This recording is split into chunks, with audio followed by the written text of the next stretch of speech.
दक्षिण भारत के विजयनगर में राजा कृष्णदेव राय का राज था। एक बार विजयनगर में चूहों ने बहुत तबाही मचाई थी, जिससे पूरी प्रजा परेशान थी, क्योंकि चूहे आए दिन किसी के कपड़े कुतर जाते और अनाज का नुकसान पहुंचाते। इससे परेशान होकर एक दिन प्रजा राज कृष्णदेव राय के दरबार में पहुंची और उनकी समस्या दूर करने की विनती की।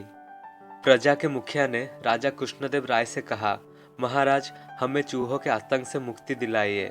हम इन चूहों के आतंक से तंग आ चुके हैं।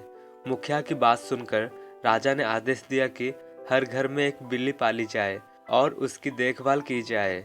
बिल्लियों की देखभाल के लिए उन्होंने हर घर में एक एक गाय दे दी। महाराज ने तेनालीराम को भी एक बिल्ली और एक गाय दी।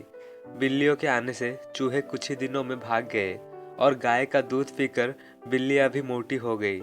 अब प्रजा के सामने बस एक ही समस्या थी कि समय से बिल्लियों को दूध दिया जाए और गाय का पालन किया जाए। वहीं बिल्लियां दूध पी पी कर इतनी मोटी हो गई थी कि चलती फिरती तक नहीं थी। तेनालीराम की बिल्ली भी मोटी और स्वस्थ हो गई थी। वो अपनी जगह से हिलती भी नहीं थी। एक दिन बिल्ली के आलसीपन से परेशान होकर तेनालीराम को एक योजना सूझी। उसने रोज की तरह बिल्ली के सामने दूध से भरा कटोरा रख दिया, लेकिन इस बार दूध बहुत गर्म था। उससे मुंह लगाते ही बिल्ली का मुंह जल गया और उसने दूध नहीं पिया।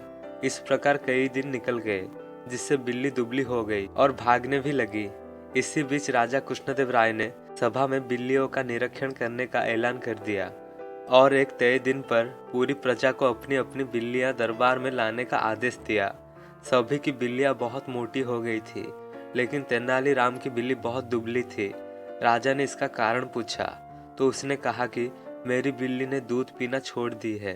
राजा ने इस बात को नहीं माना और उसने एक कटोरा दूध बिल्ली के सामने रखा। दूध को देखते ही बिल्ली भाग खड़ी हुई। इस घटना को देखकर सभी दंग रह गए। राजा ने तेनालीराम से इसका राज जानना चाहा। तब तेनालीराम ने कहा, महाराज, अगर सेवक ही आलसी हो जाए तो उसका रहना मालिक पर बोझ बन जाता है। वैसे ही इन सभी बिल्लियों के साथ भी है। मैंने अपनी बिल्ली का आलस भगाने के लिए उसे गर्म दूध दिया, जिससे उसका मुंह जल गया और वो खुद से ही अपना भोजन तलाशने लगी। इससे वो ठंडा दूध देखकर भी भाग जाती और अपना भोजन खुद ही तलाश करती। धीरे धीरे ये चुस्त और तेज हो गई। ठीक ऐसे ही मालिक को अपने सेवक के साथ करना चाहिए और उसे आलसी नहीं बनाने देना चाहिए। तेनालीराम की बात राजा को पसंद आई और उन्होंने तेनालीराम को 1000 स्वर्ण मुद्राएं इनाम में दी। दोस्तों, हमें इस कहानी से ये सीखने को मिलती है कि हमें कभी भी किसी को इतना आराम देना नहीं चाहिए जिसकी वजह से वो आलसी हो जाए।